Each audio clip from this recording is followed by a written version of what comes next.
Hi, I'm John Nersessian, Head of Advisor Education at PIMCO. I know that as financial advisors, much of our energies are focused on helping our clients with their investment activities. But there are great ways for us as financial advisors to add value in other financial matters, including the very important subject of charitable giving.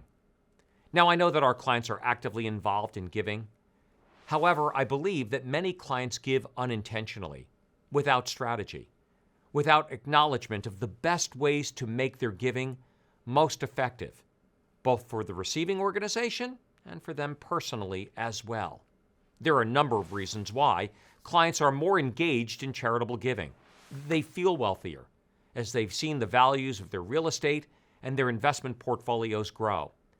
They recognize that charitable giving remains one of the few itemized deductions that provides a tax benefit at the end of the year. But maybe there are other motivations as to why clients give money. They love the idea of supporting causes that they're close to, maybe those that have affected them personally. They love the idea of sharing their success with other organizations or those who are maybe less fortunate. Where do these charitable dollars go? Well, there are a variety of recipient organizations, but the top three include the following: religious organizations, educational services, and basic needs and human services remain the top three recipients or beneficiaries of our charitable giving here in the United States. We also should recognize some of the tax-related consequences of charitable giving. As mentioned before, charitable gifts are an available itemized deduction for those clients who choose to itemize on their tax return. There are, however, AGI limitations which cap the maximum annual deduction that a donor is able to take in a single calendar year. The two receiving entities include public charities, which have either a 50 or 30% AGI cap, and private foundations that impose a 30 or 20% cap, depending on the type of property given. Donor-advised funds are a very effective tool to help our clients give in a more beneficial manner. They allow them to bunch their gifts in a single calendar year for maximum benefit. Here's an example. Let's assume that I give annually to my church an amount of $10,000 per year. Over the next 25 years, that would of course result in $250,000 of aggregate giving.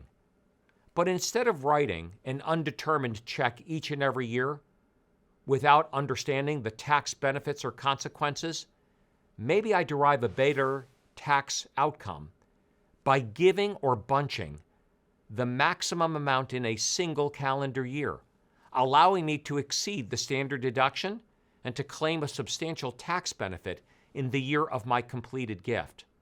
This also allows me to contribute appreciated property as opposed to a check, helping me avoid the associated capital gain that would ordinarily come from the liquidation of those securities.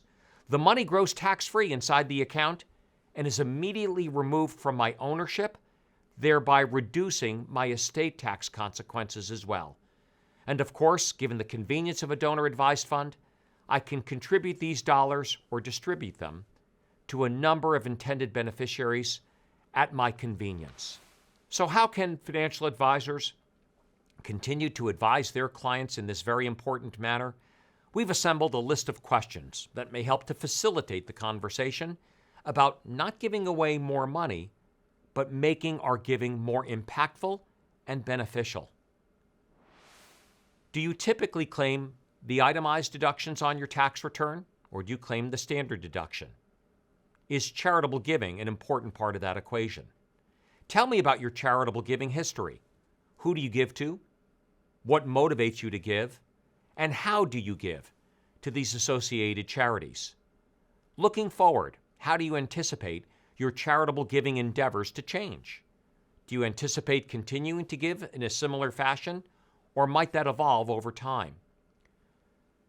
How has your family been involved in your charitable giving efforts?